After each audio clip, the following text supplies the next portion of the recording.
The bold and the beautiful. Rana's revelation: Rana wasn't meant to be a player in the game. At least, not like this. She walked into Forrester Creations with a fresh title and the kind of cautious optimism that came from years of climbing the ladder elsewhere. She had the look: sleek, calculated, confident, but even she didn't expect her first day to end in whispers and war. Forrester was prepping for one of the biggest shows of the year. Models flitted through dressing rooms, designers barked last-minute changes, and somewhere between the chaos and couture, Rana captured a photo she never meant to take. She was testing angles for the press release, snapping behind-the-scenes moments, blending into the glamour. Then, later, scrolling through her roll, there it was. A stretcher. Paramedics. A patient shrouded in sheets being moved in the dead of night through a back entrance. The timestamp? Just hours before Luna mysteriously vanished, without a trace. No one had seen Luna since the night before. One moment she was the shining star of the runway lineup, next-gen beauty, protege of the Forrester elite. The next, gone. Excuses were made. Flu, exhaustion, private family matter. But the questions lingered. Her absence at the show didn't go unnoticed. And now Rana was holding the one clue that could crack the silence wide open. The image wasn't clear enough to identify the patient. But the timing, the location, and the secret site all lined up too perfectly. At first, Rana kept it to herself. She wasn't naive. Forrester was a dynasty, and dynasties didn't take well to surprises. But secrets like that don't stay buried, not in a world where every hallway has ears and every assistant is a spy in training. Someone saw the photo, or heard about it, or maybe Rana slipped, unknowingly, in the wrong conversation. By the morning after the show, the studio floor was divided. The first to approach her was Carter. Slick, composed, the kind of man who used words like shields. He didn't ask to see the photo, he knew it existed. What he wanted was discretion. Keep it internal. Let the family handle it. There's no upside in dragging this out. His voice was smooth, almost soothing. But underneath, it was pressure. A subtle warning dressed as professional concern. Then came Steffi. Different tone. Direct. Cold. What you're holding could ruin lives, Rana. Be careful who you think deserves the truth. She didn't threaten, didn't need to. Her presence alone was enough to remind Rana she wasn't here to play games with titans. Steffi made it clear. She'd protect the family legacy at any cost. That included controlling narratives, silencing dissent, and crushing anyone who stepped out of line. But not everyone wanted silence. Brooke heard the rumors, caught wind of the chaos. She cornered Rana in a hallway lined with floral arrangements and ego. Don't let them bully you, she said, eyes sharp, voice low. If Luna's in trouble, if something's been covered up, Simeon has to speak. For Brooke, this was more than gossip. It was about truth and leverage. And maybe just a bit of revenge against a system that always chose shadows over sunlight. Soon, the camps formed. The old Godrich, Eric, Steffi wanted it buried. Whatever had happened that night, they argued, it wasn't criminal. It was private. A medical emergency, maybe. An emotional breakdown. Luna had always been unpredictable. The show went on without her, and that was enough. Stirring up scandal would only fracture the brand. But the new wave Brooke, RJ, Hope, Evans and Durance so sure. They saw the photo as more than a coincidence.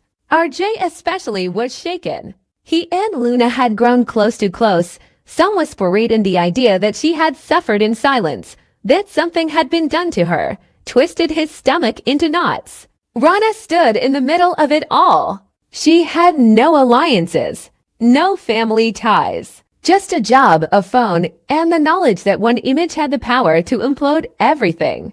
Offers started coming in. Quiet ones, perks, payoffs, promises of advancement. She could be promoted, shielded, paid to forget.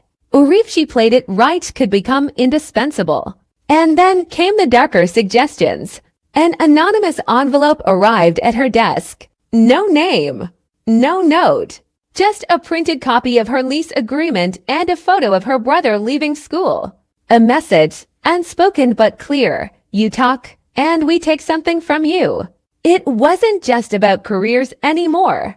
It was about survival. Still, Rana wasn't the kind to flinch. She'd risen through cutthroat companies before. She knew fear when she saw it, and what she saw at Forrester now was panic. People were slipping, talking too much, fighting over nothing. Zende accused RJ of hiding something. Reg and Eric couldn't agree on how much to suppress. Carter began drafting contingency statements in case the photo leaked. Then the media caught wind. An entertainment blog posted a blurry version of the image. Not the one Rana had, but something close. The caption read, "Paramedics at Forrester. Missing model." Sources say all is not well in fashion paradise. The floodgates opened. Reporters camped outside the building. Luna's name trended for hours. Fans speculated everything from overdose to kidnapping. Conspiracies flourished. Forrester issued a brief, cold statement. Luna Nozawa is taking time off to focus on personal matters, but no one bought it. Behind closed doors, the war escalated. Brooke demanded a board meeting. She wanted a full investigation, transparency, reform. Rich refused. You don't throw your own family under the bus just to score points, he snapped. Brooke didn't blink. You already did that when you let Luna disappear without explanation. RJ finally broke. He confessed to Brooke that Luna had been acting strange for weeks. Nightmares, anxiety, a fear she wouldn't name. The night she vanished, she called him in tears, but he didn't pick up. He was busy, distracted, and now she was gone. More pieces fell into place. A nurse from a private clinic came forward anonymously. She confirmed that a young woman matching Luna's description had been admitted under a fake name, heavily sedated, and later moved without a trace. The clinic was owned by a shell company tied to one of Eric's old trusts. The silence couldn't hold. Rana was summoned to a final meeting. The board, the family, security, lawyers. They wanted the photo, the original, deleted from all devices. She walked into the room knowing this was her moment, her choice. She could give them what they wanted, or she could burn it all down. She chose neither. Rana placed the photo on the table face up and said nothing. Let them see it. Let them argue. Let them fear what would happen next. Because now the damage was done.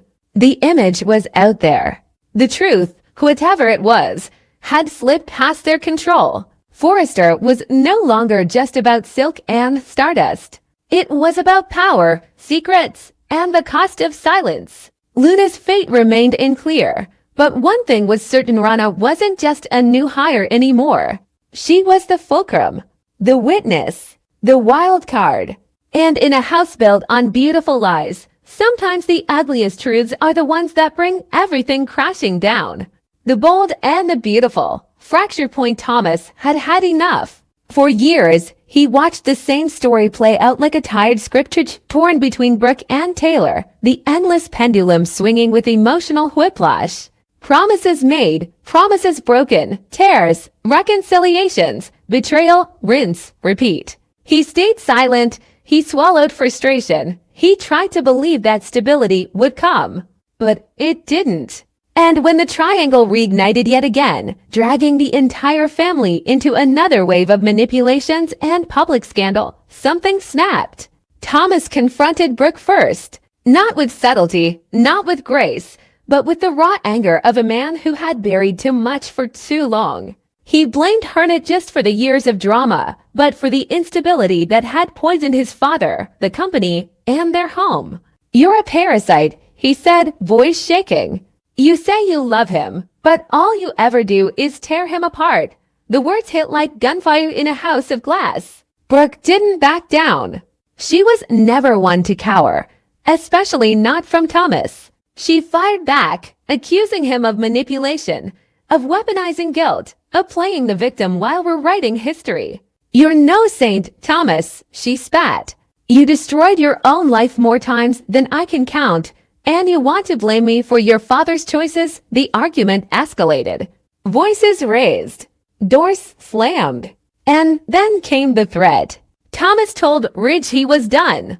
Done pretending. Done creating for a house that couldn't even protect its own foundation. He threatened to walk away not just from the company, but from the family name.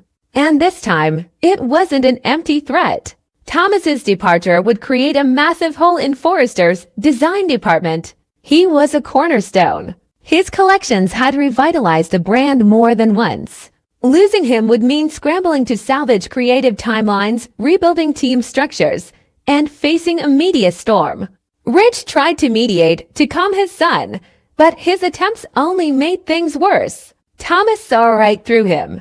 You don't get to keep bouncing between women and expect the rest of us to pretend it's normal. You made your chaos hours. Douglas, caught in the crossfire, watched with growing anxiety. He was no longer a child lost in the shuffle. It was old enough to see the cracks in every smile, to hear the tension behind every closed door. He loved his father. He loved his grandmother Taylor.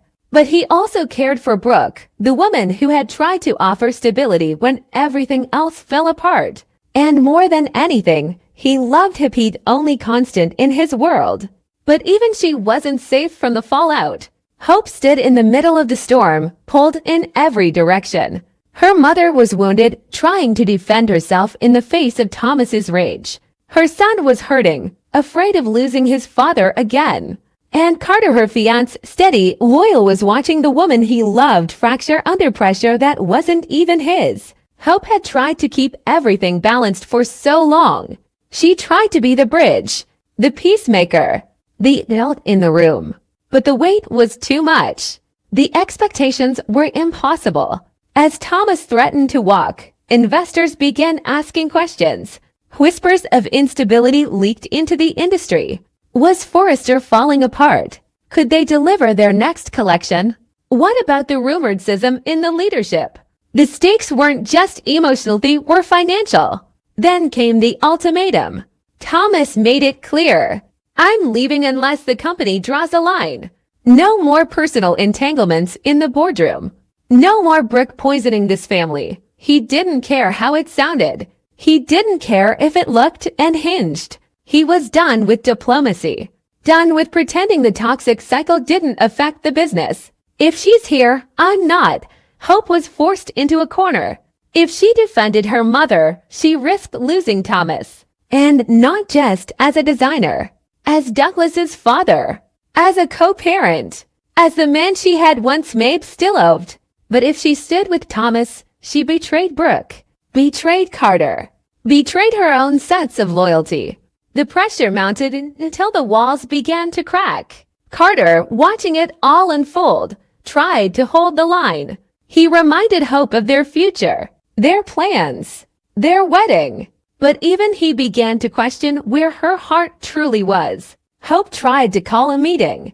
She begged for unity, for perspective, for everyone to stop tearing each other apart long enough to remember why they built Forrester in the first place. But the wounds were too deep, the lines too sharp. Ridge couldn't be neutral anymore. He tried to avoid taking sides, but every silence was interpreted as complicity. Brooke accused him of letting his son dictate company policy. Thomas accused him of cowardice. Taylor remained mostly quiet, disappointed but unsurprised. She had been through this before. Meanwhile, Douglas came to Hope privately. I don't want to choose, he said, tears in his eyes. But if Dad leaves, I want to go with him. That shattered her. Completely. Because it wasn't about Thomas or Brooke or Carter anymore, it was about the boy they all claimed to love. The boy being forced to pick a parent, a path, a future. Hope realized something then.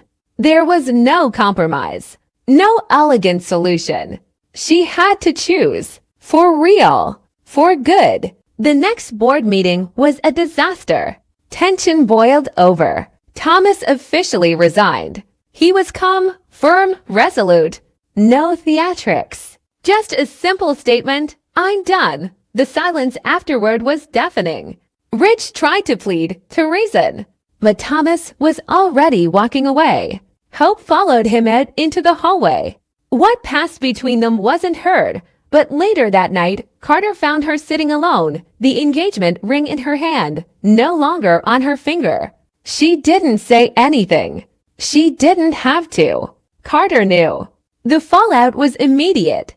News broke. Thomas Forrester splits from iconic fashion house. Speculation ran wild. Was he starting his own line? Was Hope joining him? Had Forrester finally cracked under its own weight? Investors pulled back. Shows were delayed. Internally, trust eroded.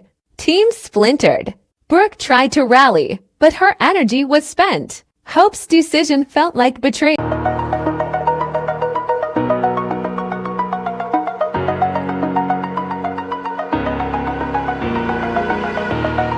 Oh.